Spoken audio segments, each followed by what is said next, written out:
Olá, sejam muito bem-vindos ao podcast No Direito. Hoje um episódio super especial, um episódio necessário, aproveitando o quê? Março, o mês das mulheres. E amanhã, 8 de março, a gente vai homenagear as mulheres com um podcast especialíssimo. Então hoje a gente vai falar um pouquinho sobre a mulher no mundo jurídico.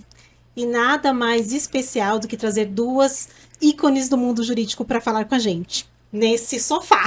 Estou me sentindo aqui exatamente uma entrevistadora no sofá aqui do podcast no Direito. Então vamos lá.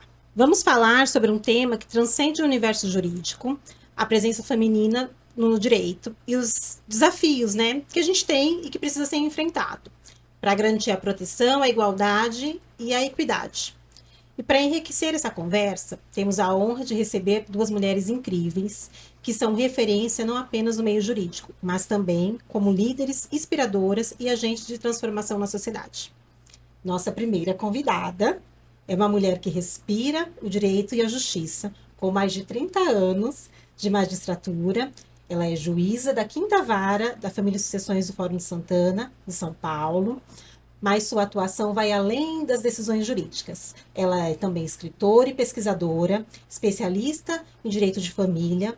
Ela é especialista na Escola Paulista de Direito, mestranda pela PUC de São Paulo, com uma trajetória marcada pelo compromisso e sensibilidade de lidar com dilemas que chegam à justiça.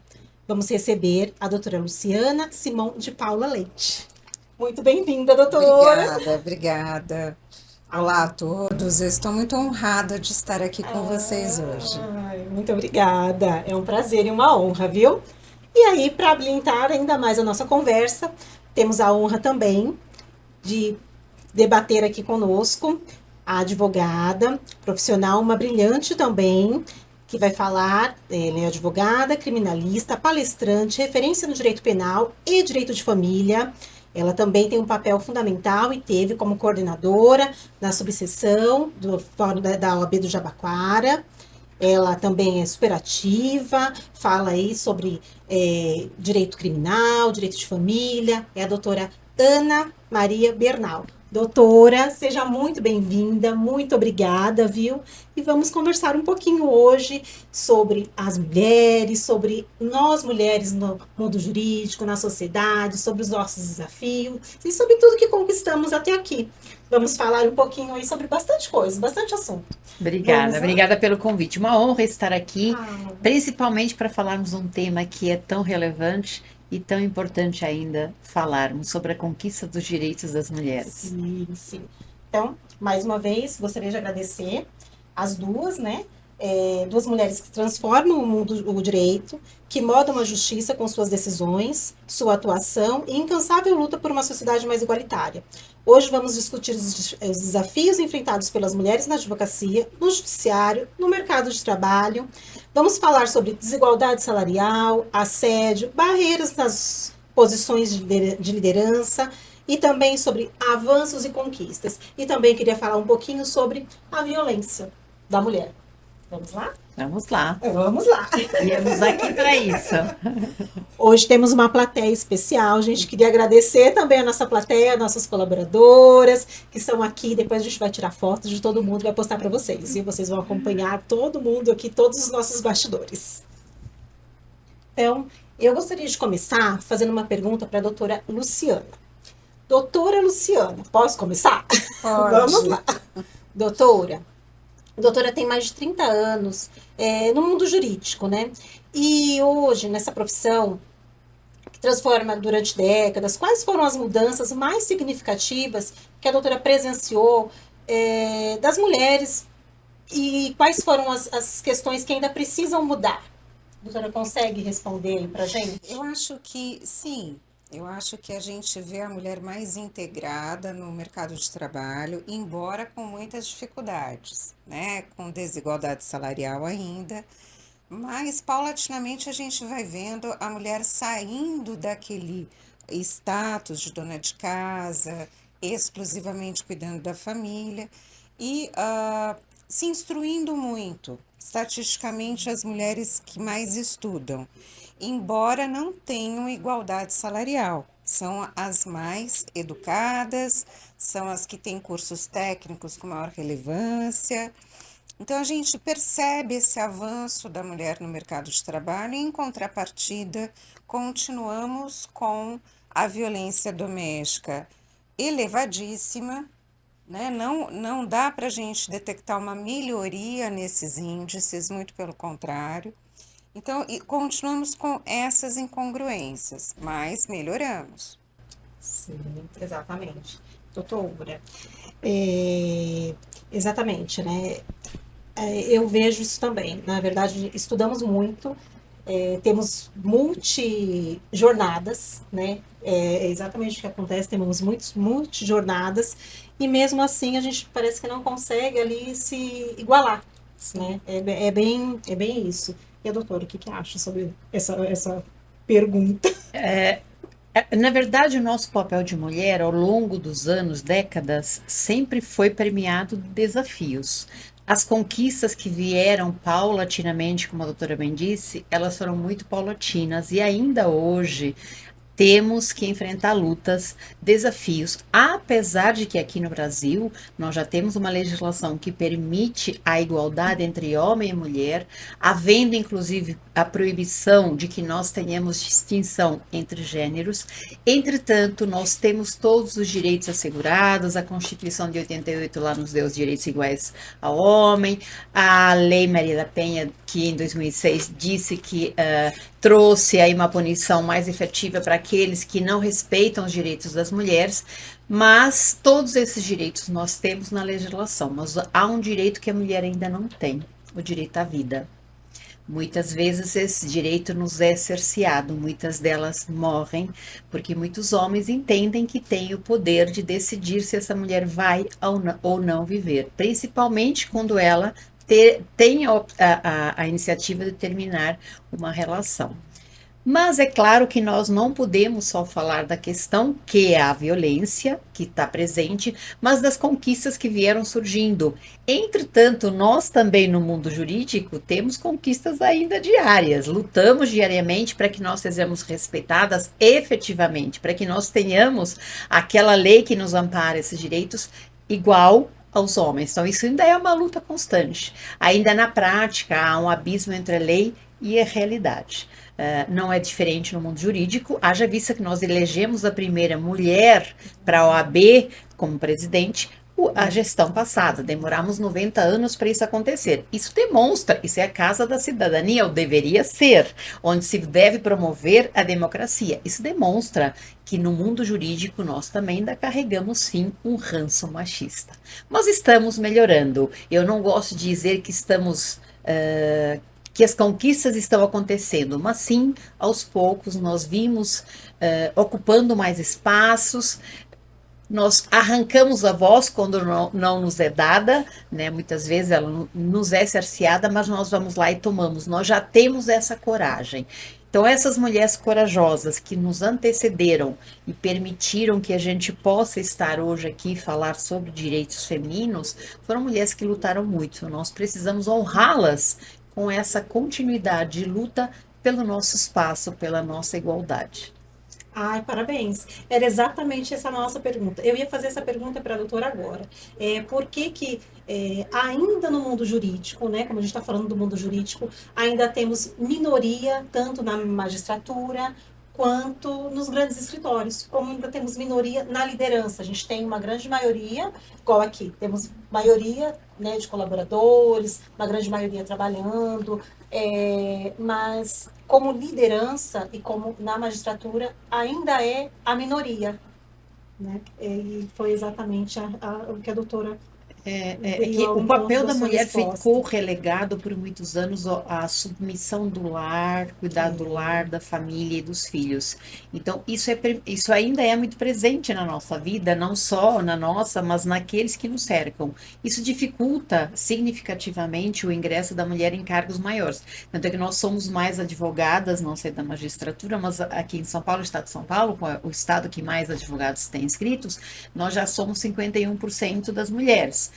Entretanto, quando você vê, as mulheres já estão muito presentes em cargos de gestão, como eu fiz parte de cargos de gestão durante muitos anos, coordenadora, presidente, gestora de ordem, mas quando você vê os cargos mais altos, aí você começa a não ver a figura masculina. Então, nos é dada essa oportunidade de espaços, talvez às vezes até aqui uma crítica, o politicamente correto, a mulher também tem que estar lá. Muitas vezes nós estamos lá só para cumprir esse politicamente correto, não porque efetivamente nos considerem com os mesmos direitos igual aos homens. Era exatamente o que eu ia perguntar também. A doutora, ela tá bem, né? Estamos aqui bem conectadas, porque assim, eu ia perguntar uma pergunta para as nossas duas convidadas. Vocês acreditam que hoje, né, a mulher ainda ela é vista como você não é levado a sério os seus apontamentos ou não, ainda tem essa Sim, diferença? tem bastante essa diferença. O machismo estrutural, né? E o que é pior é quando a gente percebe que as próprias mulheres são machistas e não prestigiam outras mulheres, não votam em outras mulheres, são competitivas, ácidas ou críticas de forma exacerbada. Então, é uma questão cultural. As próprias mulheres acabam absorvendo essa cultura patriarcal e tendo preconceito com outra mulher. Então, é um dos fatores. Quando a gente tem a cultura que manta essa sociedade, você vai reproduzindo o mesmo tipo de ausência de mérito, de desvalia da mulher. Então, a gente precisa começar nos conscientizando, sendo empáticas. A doutora Ana fala muito bem isso, e é uma das pessoas que eu admiro profundamente, porque ela é extremamente empática com as mulheres. E eu acho que talvez seja um caminho, sabe? Quer dizer, se nós queremos ser tratadas com igualdade, sejamos empáticas com outras mulheres, passemos a respeitar outras mulheres. Umas às outras, né? Sim. Isso, exatamente. Na verdade, é recíproco, porque a doutora Luciana age da mesma forma, ela é muito empática com as mulheres, mas aqui até eu chamo todas as mulheres, faço um convite, na verdade, para terem esse olhar de empatia com outra mulher e não um olhar de crítica. Fato é que nós também somos estimuladas desde pequenas a competir com a outra mulher. Hoje eu vejo que já é em menos grau, isso já não acontece com tanta frequência, já temos outra conscientização de que isso nos afasta dos nossos direitos, então muitas mulheres já têm essa conscientização, e por isso a importância de nós termos programas e falas como essas, porque é nisso que nós conseguimos fazer com que outras mulheres entendam que nós, para termos os direitos efetivamente, essa equidade de direitos, o mesmo ponto de partida que os homens, nós precisamos também lutar. Não adianta só cobrarmos o homem. Claro que nós queremos os homens do nosso lado.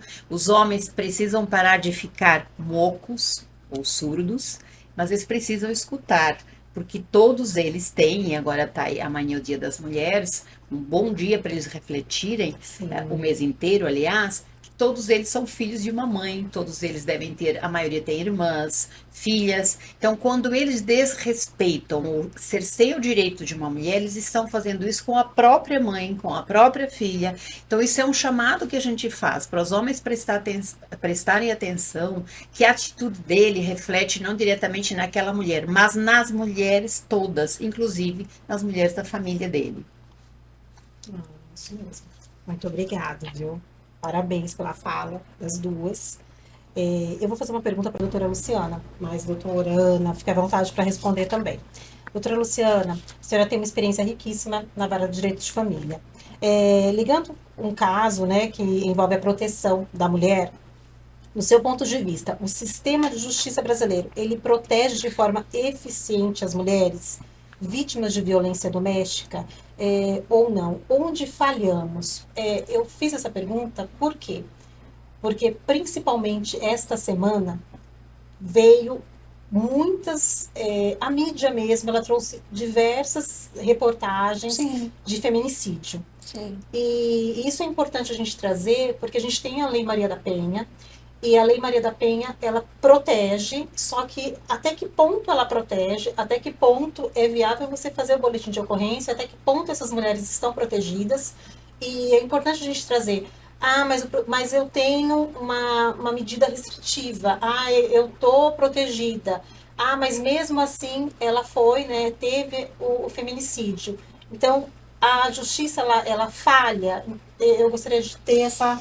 Eu acho que é uma pergunta muito importante, porque nós não temos a estrutura ideal, né? Isso é claro, nós sabemos que existe uma medida protetiva, mas como que você a torna eficaz?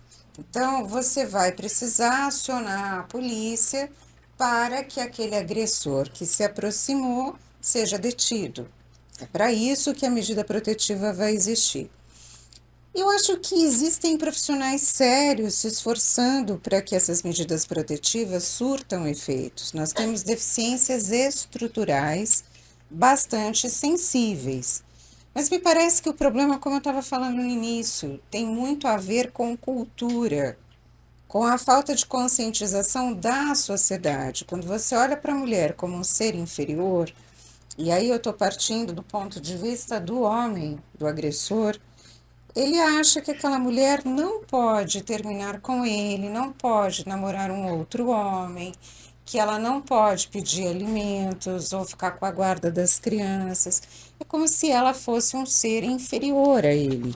E ele tem esse direito. Então começa tudo com educação. É a palavrinha mágica. E também o fato das próprias mulheres que são vítimas de violência doméstica, então são fatores que concorrem. Né? Eu acompanhei chocada esses múltiplos fatos que você acabou de aludir, vários feminicídios agora no carnaval, violências sexuais. Existem múltiplos fatores, a nossa estrutura não é a ideal, existem deficiências. Agora, a Lei Maria da Penha é uma lei muito boa. Só que a própria mulher que é vítima também não pode minimizar o potencial de risco que aquele ex-companheiro traz para ela. Então, não raramente a mulher fala assim, não, eu vou conversar com ele, vou levar as crianças, a gente tem que se entender, né? Então, ela deixa ela tem uma rotina estabelecida. Se ela está sendo ameaçada, ela sabe do perfil daquela pessoa, ela não vai sair tranquilamente na rua à noite sozinha, ela vai fazer trajetos diferentes, infelizmente, né? Mas são cuidados que a vítima precisa tomar. Ela não pode achar que ela não corre risco, que ela está segura. Porque é a famosa fantasia que nós criamos a respeito do melhor, né? Não, ele não é mau, ele gosta de mim, no fundo ele está machucado, mas é uma boa pessoa. Então nós deixamos de olhar para o outro como ele realmente é. Ela precisa ter essa consciência. Ela precisa né? ter essa consciência, olha, pode representar um risco.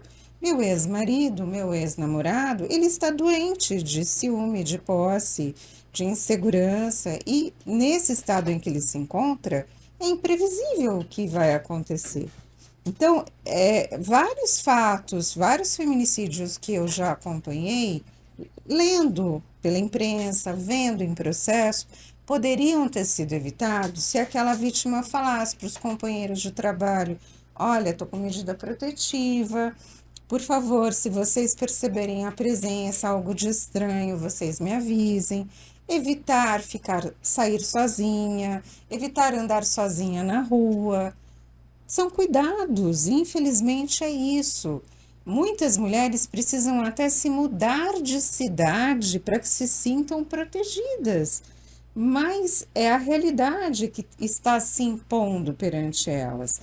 Nossa estrutura precisa ser melhorada. O governo Lula, justiça seja feita, está primando por várias iniciativas legislativas em prol do direito das mulheres. Então, nós temos um bom arcabouço legislativo, né? A estrutura da polícia militar, civil, das próprias DEANs, Delegacias de Defesa dos Direitos das Mulheres, precisam ser melhoradas. A gente viu um feminicídio em Brasília, onde uma advogada, né? Lembra desse caso, Ana?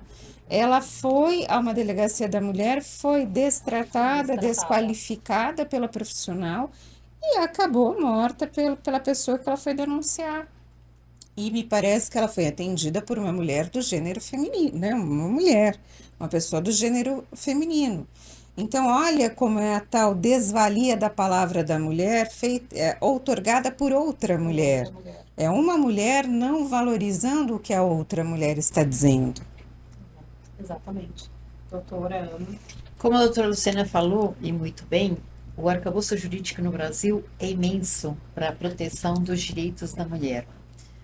Entretanto, na prática, existem ainda muitas falhas.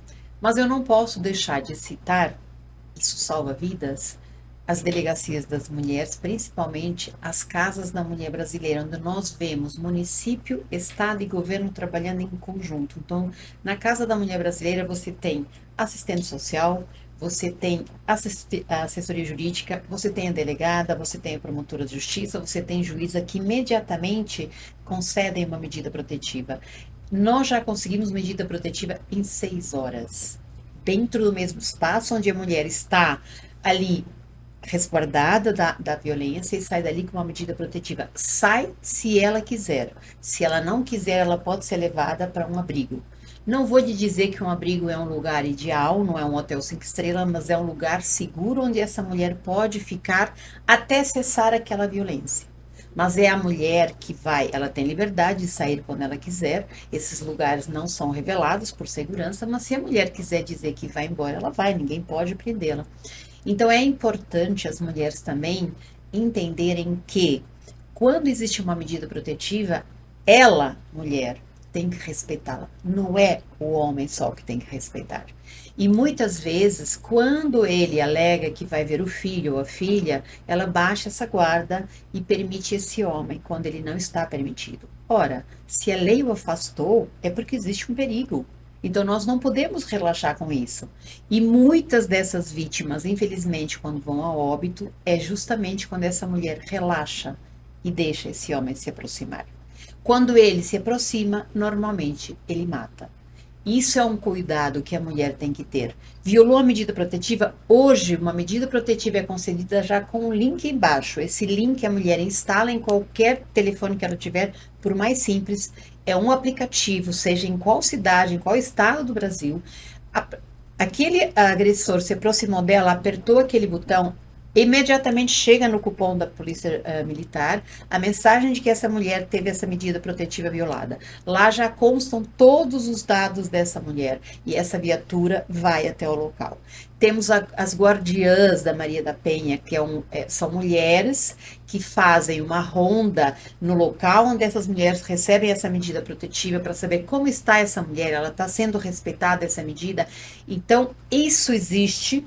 Claro que ainda não é no volume que a gente precisaria, que a demanda assim exige, mas existe e funciona muito bem. Então, nós precisamos elogiar o trabalho dessas mulheres, que a maioria que compõe esse corpo são mulheres, assim como na Casa da Mulher Brasileira. Inclusive, a Lei Maria da Penha fala que a mulher deve ser acolhida por mulher. Mas aí eu também me solidarizo com a fala da doutora Luciana, que muitas vezes são as próprias mulheres que causam a revitimização dessa mulher. Eu já tive experiências muito positivas de acolhimento numa delegacia de mulher por o sexo masculino e já tive experiências muito negativas com minhas clientes recebidas aí por mulheres que não são, que revitimizam essa mulher. Isso é do ser humano. E não vou omitir que nós mulheres carregamos machismo também. Eu e vocês todas, ou talvez algumas não, mas 99%, nascemos e crescemos em lares machistas. Então é uma utopia nós acharmos que só o homem carrega machismo. Nós carregamos sim. A diferença é que quando nós nos percebemos machistas, enquanto mulheres, nós temos que corrigir muito mais rápido que o homem, porque é a mim que afeta, é a mim que dói, é no meu corpo que dói, ou no corpo de outra mulher. E então o que acontece é isso, nós temos sim um arcabouço muito grande, mas infelizmente ainda não temos o volume suficiente para atender a quantidade ultimamente grande. Nós tivemos no mês de março em São Paulo 22 mulheres que morreram de feminicídio. Isso são números nunca antes vistos. Então se a gente acha que não precisamos de lutas diárias, nós precisamos. Nós precisamos. Exatamente. Eu gostaria mais uma vez de dar os parabéns para as doutoras e agradecer por tudo, né? Por todas essas informações, porque são informações riquíssimas e que tem com certeza irá ajudar muitas mulheres essas informações, porque exatamente seria uma outra pergunta que eu iria fazer para a doutora Ana, seria sobre essas questões de como procurar, de onde procurar, e se teria algum meio, além das delegacias, aonde elas poderiam procurar um acolhimento institucional, no caso da violência. Se a doutora já compareceu, já acompanhou algum caso nesse sentido, e acho que é importante realmente informação, a gente passar a informação, porque muitas dessas mulheres, elas estão acuadas, elas estão vitimizadas, elas estão fragilizadas, elas estão com medo, e é importante a gente, né, passar realmente que elas podem contar, tanto com a justiça, tanto com o judiciário, com as delegacias das mulheres, com as casas de acolhimento. Então, mais uma vez... A maior porta de entrada continua sendo a delegacia da mulher. E os estados, ou os municípios, ou a cidade onde não tiver delegacia da mulher, a delegacia comum, sem dúvida, continua sendo a maior porta de entrada. 180, a nível nacional, foi instituído como política pública, e 190 para casos de denúncias e para receber reclamações. Agora, essa mulher hoje tem um leque de opções. Ela pode ir no Ministério Público, ela pode ir na Defensoria Pública, ela pode ir, inclusive, nos tribunais, a maioria deles tem um departamento onde recebe mulheres vítimas de violência doméstica. Ela pode socorrer de grupos particulares, ONGs, grupos de apoio a mulheres que acolhem essa mulher, como o grupo que eu fundei juntamente com uma outra fundadora, o Limite do Amor, onde essas mulheres são recebidas, acolhidas, é observado o que essa mulher precisa, é dada toda a orientação jurídica, é dada para ela o que ela tem à sua disposição, o que a lei lhe oferece, e ela caminhar a partir daí aquilo que ela entende que possa servir para ela. Mas nós não fazemos essa mulher tomar essa decisão. A decisão é dela, porque caso contrário nós estamos de novo fazendo dessa mulher uma vítima. O que essa mulher muitas vezes precisa é lhe dar voz, fortalecer essa mulher, porque ela já perdeu essa voz, ela já perdeu essa independência há muitos anos numa relação abusiva. Então, o que ela precisa é de acolhimento. Mas hoje tem N lugares onde essa mulher pode se socorrer. É importante nós falarmos isso nos programas, até para essa mulher entender que tem muitas pessoas no Instagram, está cheio de grupos de mulheres de apoio, que apoiam outras mulheres em situação de violência doméstica. Perfeito. Obrigada, doutora, mais uma vez. Doutora Luciana, vamos fazer uma pergunta para a doutora, né? Deixar a doutora Ana respirar um pouquinho. Por favor. É uma água, doutora. Doutora Luciana, além da magistratura, a senhora é escritora e usa a literatura para fazer reflexões, né, sobre temas como adoção e violência. Como o direito, ele pode aproximar mais as pessoas e gerar mudanças efetivas, né, na vida dessas mulheres? Então, gente, como eu estava falando, para mim, educação é a chave da mudança. É a chave do fim da violência, do fim da injustiça, da negligência, da desigualdade social. O direito, nós aqui militamos na área jurídica, então para nós fica confortável dizer isso. Mas o direito é tudo. Se você conhece seus direitos, você diz não ao abuso. Você altera a sua rota, você protege seu filho, você protege seu idoso.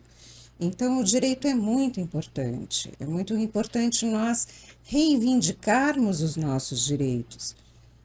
Escrever é algo que sempre fez parte de mim. Eu sempre gostei de escrever desde criança. Meu pai era escritor, dentre outras profissões, outras atividades. E eu acredito muito no poder da palavra, no poder de transformar o outro através da arte e através da palavra. Em relação à violência doméstica, eu escrevi Para Nossas Meninas. É um romance pela editora Autografia, onde eu conto a história de uma uma jovem, uma brasileira, que mora em São Paulo, morava na região aqui da Zona Leste, e vou contando a trajetória dessa moça e dando orientações jurídicas nas notinhas de rodapé. Por que é importante isso? Porque se você está vivendo algo parecido ao que aquela personagem descreve, é um sinal, né? Você pode ficar alerta àquele sinal, procurar informações que sejam idôneas, que sejam sérias, procurar pessoas que possam lhe ajudar, se fortalecer, fortalecer sua autoestima. É todo um movimento de mudança que começa através da palavra, do direito, da conscientização. Então, eu acho que nós todas aqui somos instrumentos de transformação da sociedade, cada uma de uma forma, seja a advogada com seus clientes, seja a palestrante, a professora, seja a que escreve, todas nós podemos impactar essa outra mulher e dizer, olha, tem saída. Quantas vezes eu li em aplicativo de auxílio, aplicativo anônimo de auxílio a mulheres, olha, a minha vida acabou, eu não tenho alternativa, minha única alternativa é morrer. Não, você tem alternativa, você pode procurar caminhos. Começa com esse despertar. Você não merece ser agredida, você não merece esse sofrimento. Então, assim, muitas precisam ser inseridas no mercado de trabalho, porque a dependência econômica, a falta de instrução e o repúdio da família, porque muitas vezes a família diz para essa mulher: olha, seu marido, você não vai voltar aqui para nossa casa, não, já é difícil, é mais uma boca para dar de comer, então você não vai voltar com seus filhos. Então, ela se vê sozinha. Mas a doutora Ana muito bem disse, existem inclusive grupos, ONGs, grupos de anônimos, pessoas que são muito bem intencionadas, estão dispostas a auxiliar essas mulheres. Existem caminhos, claro que tem que fazer sacrifícios. Não vai ser um hotel 5 estrelas ali no abrigo, na casa da mulher brasileira. Muitas vezes essa mulher precisa ir fazer um curso profissionalizante que está disponível em várias entidades para ela conseguir algum trabalho, para ela conseguir sustentar-se, sustentar os seus filhos, entrar com uma ação de alimentos. Aí a gente tem a Defensoria Pública que vai fazer esse trabalho sem custos para a mulher. Então, eu acredito nesse poder transformador do direito, das profissionais que atuam no direito, dos profissionais de gênero masculino, inclusive. Acho que a gente pode fazer muita diferença nesses cursos de vida, vidas que vão ser preservadas, vidas que não vão ser apenas suportadas, vão ser bem experimentadas. É isso. Bom, obrigada. Doutora, agora eu vou fazer uma pergunta que eu gostaria de fazer para as duas, né? Porque a gente tem aqui carreiras diferentes, embora seja no mundo jurídico, mas uma magistrada, uma advogada. Eu gostaria de saber, assim, primeiro para a doutora Luciana, qual seria um conselho para se preparar, para enfrentar os desafios da carreira jurídica? Um conselho para uma trajetória de sucesso, no caso da magistratura. Bom, primeiro você tem que gostar de estudar, né? Você tem que ler, você tem que abrir os códigos, nunca achar que você é totalmente suficiente, porque você não é. O bom profissional é o que estuda. O bom profissional olha a jurisprudência, o bom profissional olha os argumentos das partes.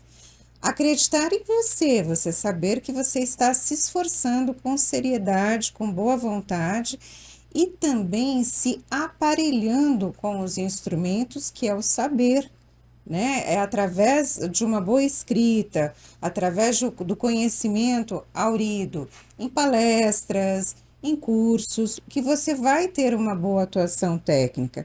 Acreditar em você também, não ficar esperando que os outros lhe valorizem, os outros a admirem, os outros a considerem como uma profissional competente, você precisa acreditar em você e você tem que investir em você mesma, no seu conhecimento, na sua atuação, para que você se sinta, inclusive, satisfeita com o seu trabalho. Ele lhe traga bons frutos. Doutora Ana. O meu complemento o que a doutora Luciana falou, até porque são cada uma na sua área, mas são profissões que exigem muito Sim, estudo. exige. Eu costumo brincar que tem um erro que o advogado não pode cometer, nenhum deles, é não estudar. Abandonar o estudo, acho que é o pior erro que o advogado pode fazer. Estudar sempre, certamente, se capacitar sempre, certamente. Acho que esse é o primeiro ponto para você ter uma carreira que te abre portas, porque se você. Nós estamos falando aqui do assunto mulher justamente para levar conhecimento às mulheres que não tenham, para que elas possam usar desse conhecimento. Então, na nossa carreira profissional, o que mais nos destaca é o conhecimento. E depois você agrega com várias outras questões, se relacionar é muito importante para nós advogados, nós dependemos de sermos contratados por clientes. Como que o cliente vai me contratar se ele não me conhece? Então a gente tem que ter uma boa rede, um bom network, ser uma pessoa comunicativa, aprimorar a fala, para nós é muito importante, assim como para os magistrados, sustentar oralmente, fazer uma boa audiência. Então, isso tudo nós temos que cuidar e nos aprimorar todos os dias para que nós possamos ser pessoas que impactemos aqueles que nos ouvem com a nossa fala. É de se esperar, ou as pessoas esperam, que o advogado fale bem. Então, não só escreva bem, como a doutora Luciana muito bem disse, mas que fale bem, porque o nosso cliente, quando vai no nosso escritório, ele te avalia. E você vende os seus serviços o tempo inteiro. Eu brinco que todos nós somos, de certa forma, vendedores. Quando você está fazendo um trabalho e você de certa forma precisa da aprovação do outro ou que o outro faça alguma coisa em relação a isso, você não deixa de estar vendendo a tua imagem. Então, a imagem do advogado é importante. Não só a fala, não só a escrita, mas a imagem em si, porque o cliente compra a imagem daquela pessoa que está vendo. Então, a nossa postura, eu não digo só da postura naquele momento teu traje, eu falo da tua postura na sociedade, como você se comporta, como você se comporta nas redes sociais. Hoje em dia, não podemos esquecer essa ferramenta que ajuda demasiadamente a divulgar o nosso trabalho, mas ela nos derruba também se você não tiver uma postura, se você não tiver uma imagem bem divulgada. Então, eu acho que é basicamente isso. E com isso todos terão sucesso, com certeza. O mundo está aí, apesar de dizerem que a advocacia está saturada, eu não concordo. Ela está carente de bons profissionais, e é esses que a gente almeja, é esses que a gente espera que venha, porque eu fico muito feliz quando eu vejo quando eu tenho do outro lado, um profissional que me obriga a fazer o meu melhor naquele processo. Isso me dá uma paixão. E por que não tê-lo sempre? Não é sempre que eu encontro. Quando eu encontro um advogado do outro lado tão muito mais capacitado que eu até, isso me estimula, isso me dá vontade, porque é com isso que você aprende, é isso que te faz ir atrás de mais sabedoria e, enfim, honrar a profissão, porque nós temos uma das profissões mais bonitas do mundo. Para mim, a mais bonita. Para mim também. Respeitando todas as demais. Todas as demais, com certeza, doutora, com certeza. Bom, antes da última pergunta, eu gostaria de saber se as nossas plateia, se elas têm alguma pergunta para nós. Por favor, meninas, não nos decepcione. Boa tarde, doutoras. Boa tarde. Prazer, meu nome é Débora. Eu tenho uma pergunta, gostaria de fazer para a doutora Luciana. Quando a senhora iniciou a sua carreira, quais eram as maiores dificuldades que uma mulher enfrentava no direito? E hoje em dia, quais dessas barreiras foram superadas e quais ainda permanecem? Eu acho que quando eu comecei, eu passei com 23 anos e logo fiz 24, eu era muito novinha e sempre tive cara de mais nova. Então, assim, uma grande dificuldade era ser respeitada pela minha aparência física, porque as pessoas te julgam pela sua aparência física, né?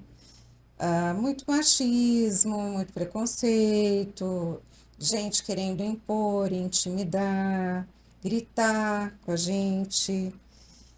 Se você me perguntar, isso acontece hoje em dia? Sim, ainda acontece. Só que o que aconteceu com o passar dos anos, principalmente quando eu fui para a vara de família, porque é muita briga, muita confusão, e na época tinha muita audiência, quando eu comecei. Veja bem, eu estou em vara de família há 17 anos, é muito tempo. Para 32 anos de carreira, então eu passei muitos anos, estou na área da família há muitos anos, porque eu gosto, me encontrei nessa área do direito. É a área do direito que mais faz sentido para mim. Mas o que mudou foi eu me lapidar. Então, eu ficar mais paciente, eu me esforçar, por mais que eu esteja nervosa, por mais que a pessoa seja descontrolada, tentar me lapidar no sentido de ficar calma, no sentido de advertir com calma. Mas, ainda assim, existem pessoas totalmente sem limite e com uma mentalidade bastante tacanha, atrasada e pouco inteligente, achando que se ganha literalmente no grito. E isso estou falando de advogados, que são as pessoas que se dirigem a mim. Então, isso ainda acontece, só que acontece menos porque eu melhorei em termos de conduta, no sentido de sempre procurar ser extremamente educada, sabe, extremamente calma. E as pessoas às vezes falam para mim: nossa, como você é calma. E por dentro eu estou assim, borbulhando, um verdadeiro vulcão. Mas eu procuro me acalmar, me tranquilizar, para tentar controlar aquela guerra de egos, aquela disputa de egos que muitas vezes é uma audiência, que é o maior desafio que a gente tem, porque nos autos você vai rebater argumentos, você vai analisar as provas, você vai fazer um trabalho técnico, então não tem grandes questões. Mas no contato humano, melhorou porque eu também melhorei meu comportamento. Então, assim, eu fui me lapidando no sentido de ser mais paciente e procurar sempre ser muito educado. Mas não obstante eu me esforce, muitas vezes não há controle, porque você pega uma pessoa que ela tem como técnica tentar irritar todo mundo, intimidar. Eu estava conversando até com a doutora Ana há pouco tempo sobre isso, e ela muito bem me disse que você não pode discutir com quem não tem limite, com quem não tem educação. São desafios para nós mulheres, porque eles não costumam, eles, elas, costumam fazer isso, menos ainda quando é um juiz ou quando é um advogado.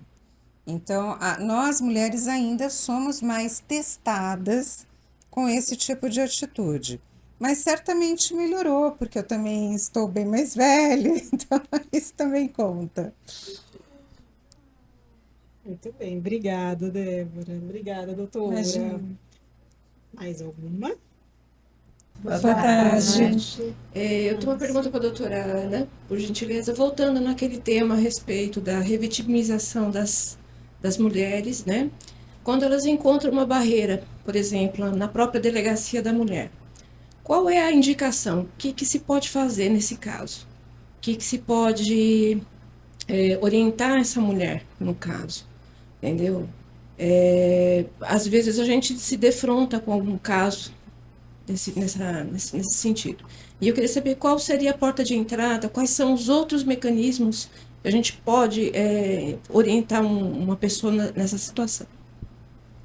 Ótima a sua pergunta. Não é incomum nós recebermos mulheres, tanto no nosso grupo como no escritório, que já foram na delegacia e fazer, doutora, mas eu fui na delegacia e falaram que precisava de advogada. Então, para todas as mulheres que nos escutam, o registro do boletim de ocorrência não é necessário acompanhamento de uma advogada.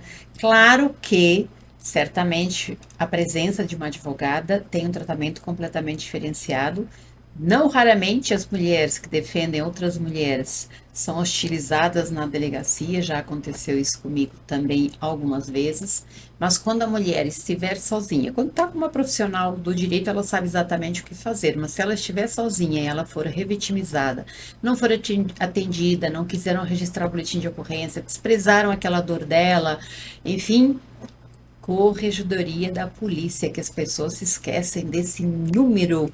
É básico, é só acessar lá a Corregedoria da Polícia, onde ela estiver, e denuncie. Pegue lá o nome, geralmente as pessoas estão identificadas, se não, pergunte qual o nome e faça a denúncia. Relate o que aconteceu. Esse profissional vai ter que se explicar na corregedoria da sua profissão e, a depender do ocorrido, ele sofre uma sanção. Temos que coibir que profissionais não aptos a atender ou a receber essas pessoas sejam retirados das delegacias, ou pelo menos que sejam repreendidos para que isso não volte a acontecer.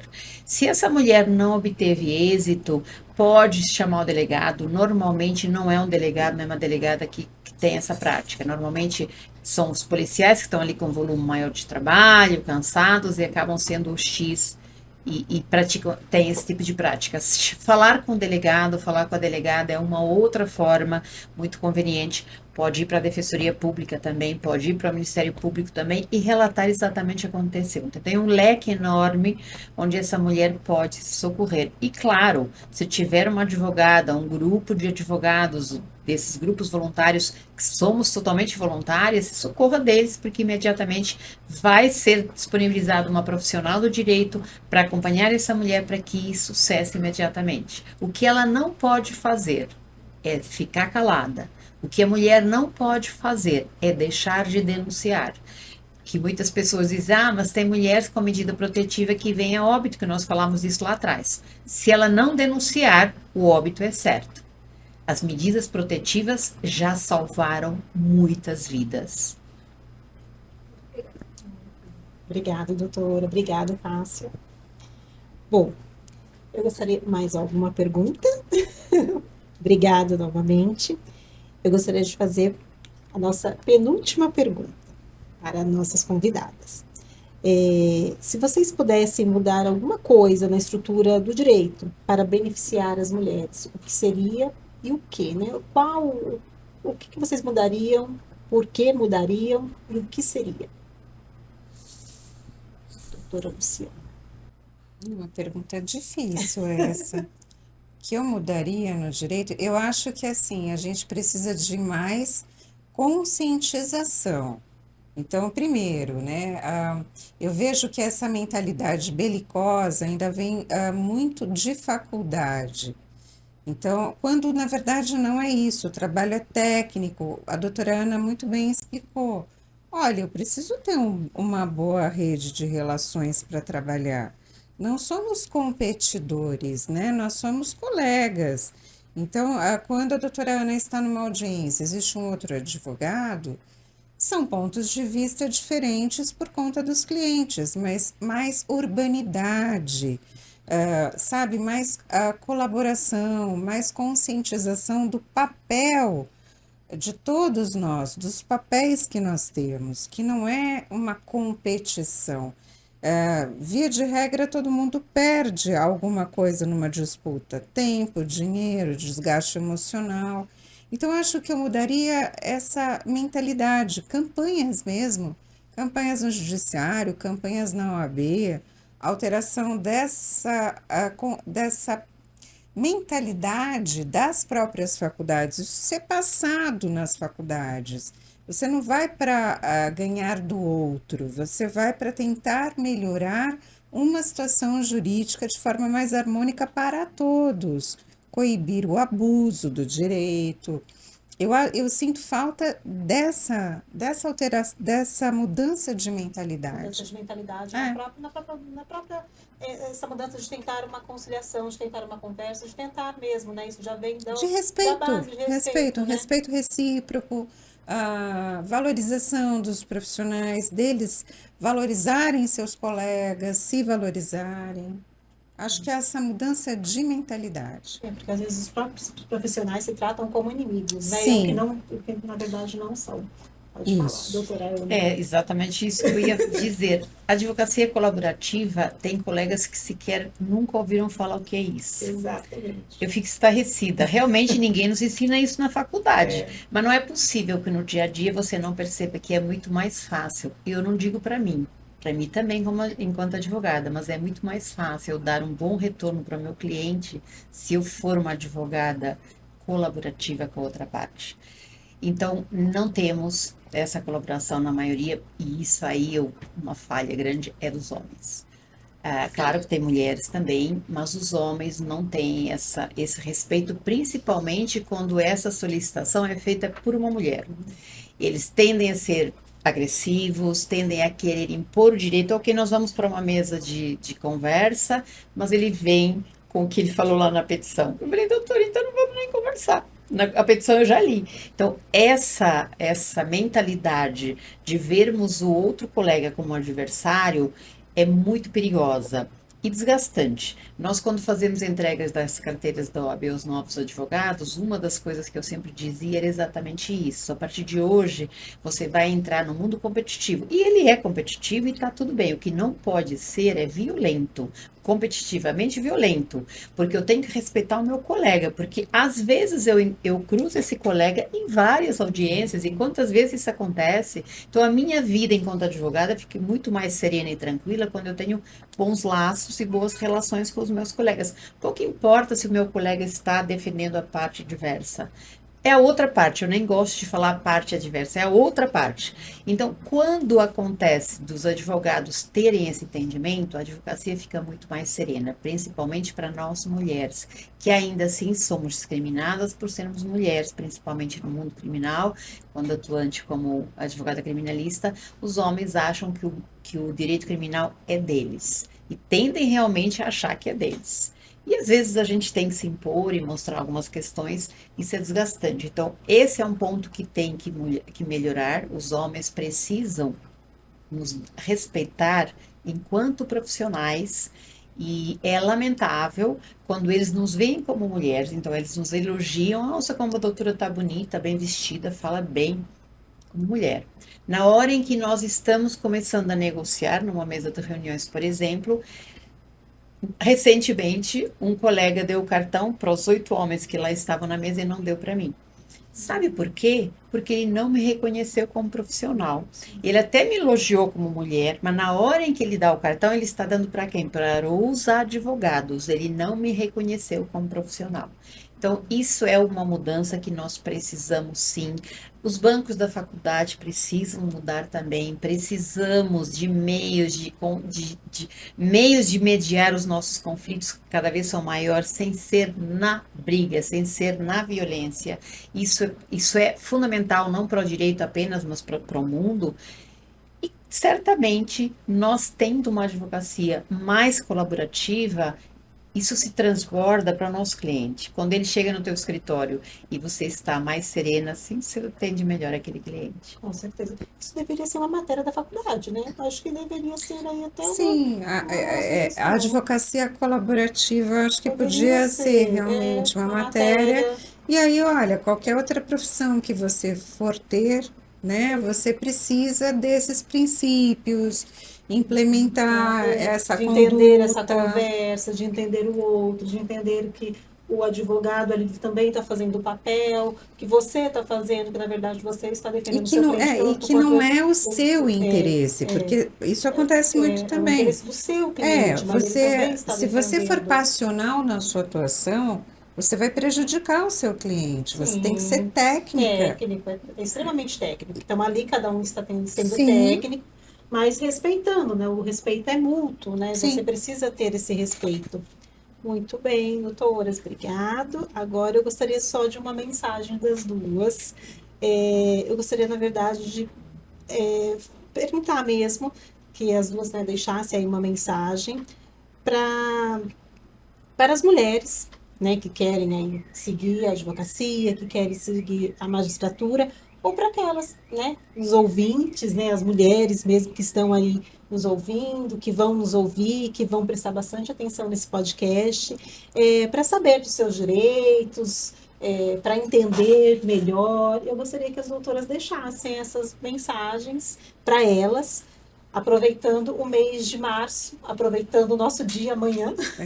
Então, gostaria de ouvi-las, por favor, doutora Bom, Luciana. meninas, acreditem em vocês.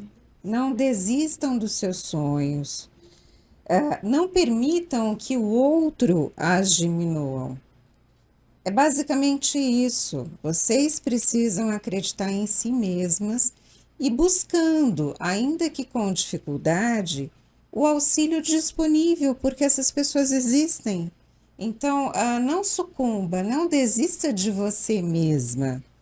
Vá atrás dos seus sonhos, acredite em você, porque é a partir disso que a sua vida pode ter realizações.